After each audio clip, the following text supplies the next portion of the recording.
விலங்கை பத்தி தெரிஞ்ச ஒரு சிலரும் இந்த விலங்கு ஆசியாவோட யூனிகான்னு அழைக்கிறாங்க. அந்த அளவுக்கு ரொம்ப ஒரு அழகான விலங்கா தான் இந்த விலங்கு பார்க்கப்படுது.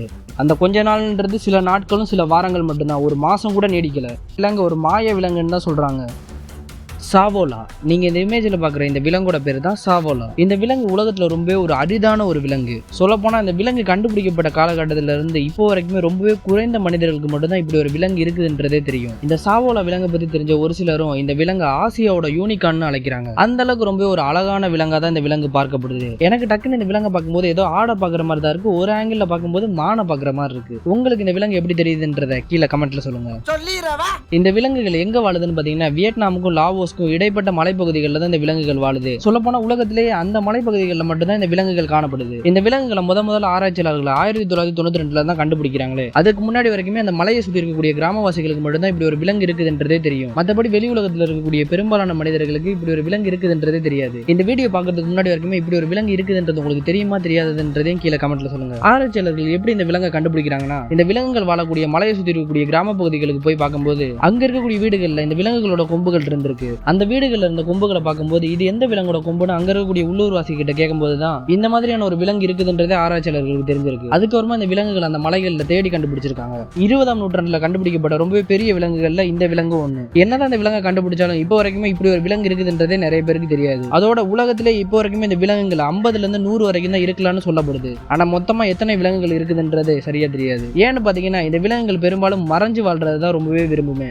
இதனாலேயே மனுஷங்க இந்த விலங்கை பாக்குறதுன்றது ரொம்பவே அபூர்வமா தான் இருக்கும். இந்த விலங்கோட தோற்றம் மானோட தோற்றம் மாதிரியும் ஆடோட தோற்றம் மாதிரி இருக்கும். ஏன்னு பாத்தீங்கன்னா இந்த விலங்கு ஆடோட குடும்பத்தை சேர்ந்தது தான். இதனாலதான் இந்த விலங்கோட தோற்றமும் அந்த விலங்குகளோட தோற்றத்துக்கு ஒத்து போற மாதிரி இருக்கும். இந்த குடும்பத்தை சேர்ந்ததான் இந்த விலங்கு இருக்கிறதுனாலயே இந்த விலங்கோட தோற்றமே கிட்டத்தட்ட ஒரு பெரிய ஒரு நாயோட அளவுல தான் இருக்குங்க. அதோட மானுக்கு இருக்கிற மாதிரி இந்த விலங்குக்கு ரொம்பவே நீளமான 2 கொம்புகள் இருக்கும். இதுல ஒரு கொம்பு மட்டுமே 50 சென்டிமீட்டர் நீளம் வரைக்கும் வளரும். இந்த விலங்கு இனத்துல இந்த கொம்புகள் ஆண்களுக்கும் வளரும் பெண்களுக்கும் வளரும். இந்த கொம்போட சேர்த்து இந்த விலங்குக்கு தனித்துவமா இருக்கக்கூடிய இன்னொரு விஷயம் என்னன்னு பாத்தீங்கன்னா, இந்த விலங்கோட கண்களுக்கு மேல 2 வெள்ளை நிற கோடுகள் இருக்கும். இந்த வெள்ளை நிற கோடுகள்னாலே இந்த விலங்கு டக்குன்னு பார்க்கும்போது இந்த விலங்கு ரொம்பவே அழகா தெரியும். இந்த விலங்கு காட்டுக்குள்ள தேடி போனா கூட இந்த விலங்குலாம் ரொம்பவே சீக்கிரம்லாம் பார்க்க முடியாது. இது அதிகப்படியான கூச்சத்தன்மை கொண்ட விலங்கா இருக்கிறதுனாலேயே இது பெரும்பாலும் மறைஞ்சுதான் வாழும். இதனாலே புகைப்படம் எடுக்கிறவங்க கூட பிற விலங்கோட ஒப்பிடும்போது இந்த விலங்குகளை ரொம்பவே குறைவான அளவு மட்டும் தான் புகைப்படமே எடுத்திருக்காங்க. அந்த அளவுக்கு ஒரு அரிதான விலங்குகளா இந்த விலங்குகள் இருக்கு. இந்த விலங்குகள் பெரும்பாலும் இந்த மலைப்பகுதிகளையும் அடர்ந்த காடுகளையும் மனுஷங்க பெரும்பாலும் இல்லாத இடத்துல தான் இந்த விலங்குகள் வாழுமே. இந்த விலங்குகள் ரொம்ப கம்மியா இருக்கிறதுனாலே அங்க இருக்கக்கூடிய உள்ளூர்வாசிகள் இந்த விலங்கு சரி வீட்டுல வச்சு வளர்த்து எப்படி ஆடு மாடுகள்லாம் வளர்க்குறோமோ அந்த மாதிரி வளர்த்து இந்த விலங்குகளை ரொம்ப அதிகமாக்கலாம்னு நினைச்சு இந்த விலங்குகளை பிடிச்சிட்டு வந்து வீட்டுல வச்சு வளர்த்தாங்க. ஆனா அந்த முயற்சியும் தோல்வியில தான் முடிஞ்சிச்சு. இந்த விலங்குகள் மனுஷங்களோட கட்டுப்பாட்டுல வாழ்றதுக்கு அந்த விலங்குகளுக்கு சுத்தமா பிடிக்கல. இதனாலே காட்டுல இருந்து கொண்டு வரப்பட்ட இந்த சவோலாலாம் கொஞ்ச நாள் மட்டும் தான் உயிரோடயே இருந்துச்சு. அந்த கொஞ்ச நாள்ன்றது சில நாட்களும் சில வாரங்கள் மட்டும்தான், ஒரு மாசம் கூட நீடிக்கல. இந்த விலங்குகளை ரொம்பவே அரிதா பாக்குறதுனாலே இந்த விலங்கோட உணவு பழக்கம்ன்றது இப்போ வரைக்குமே முழுமையா தெரியாம தான் இருக்கு. இது வரைக்குமே இந்த விலங்கு புகைப்படம் எடுத்தவங்க ஈரமான மலைக்காடுகள் பக்கத்துலயும் சிறிய ஆறுகள் சிறிய நீர்நிலை பகுதிகளில் இந்த விலங்குகளை வரும்போது தான் பார்க்கலாம்னு சொல்றாங்க. இந்த விலங்கோட முழுமையான உணவு பட்டியல் தெரியலனாலும் இந்த விலங்குகள் இப்போ வரைக்குமே சின்ன சின்ன இலைகளையும் சின்ன சின்ன செடிகளையும் தான் சாப்பிட்டுக்கிட்டு இருக்கு.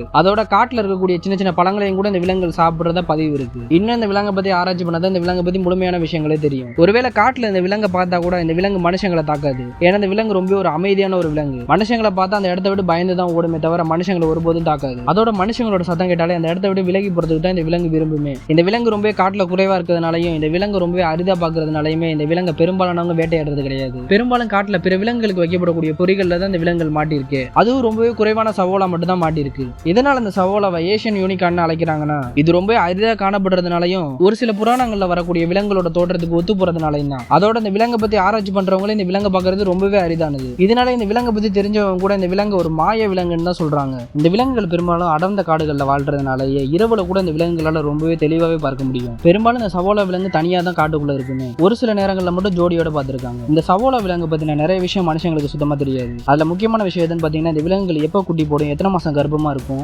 எத்தனை குட்டிகள் போடும், இது மாதிரியான விஷயம் இப்போ வரைக்குமே சரியா தெரியாது. அதோட இதோட வாழ்க்கை முறைன்றது இப்போ வரைக்குமே மர்மமா தான் இருக்கு. இந்த சவோலா விலங்கு அழிவோட விளிம்புல இருக்கிறதுனால இந்த விலங்கை பாதுகாக்கிறதுக்காக பல அமைப்புகள் இருக்கு. அதுல ஒரு முக்கியமான அமைப்பு எதுன்னு பாத்தீங்கன்னா சவோலா வர்க்கிங் குரூப். இந்த அமைப்பை சேர்ந்தவங்க பெரும்பாலும் இந்த சவோலா வாழக்கூடிய பகுதிகளில் இருக்கக்கூடிய இந்த பொறிகள்லாம் அகற்றுறாங்க. இதனாலே இந்த சவோலா விலங்குகள் வாழக்கூடிய அந்த பகுதி கொஞ்சம் பாதுகாப்பானதா மாறுது. அதோட மக்களுக்கும் போதிய விழிப்புணர்வை ஏற்படுத்தி இந்த விலங்குகளை பாதுகாத்து வர்றாங்க. பெரும்பாலும் மனுஷங்க காடை அழிக்கிறதுனாலே இந்த விலங்குகளோட வாழ்விடம் கொஞ்சம் கொஞ்சமா குறைஞ்சிக்கிட்டே வருது. ஆனா உலகத்தில் இருக்கக்கூடிய ரொம்பவே அரிதான விலங்குகள்ல இந்த சவோலா விலங்கும் ஒண்ணு.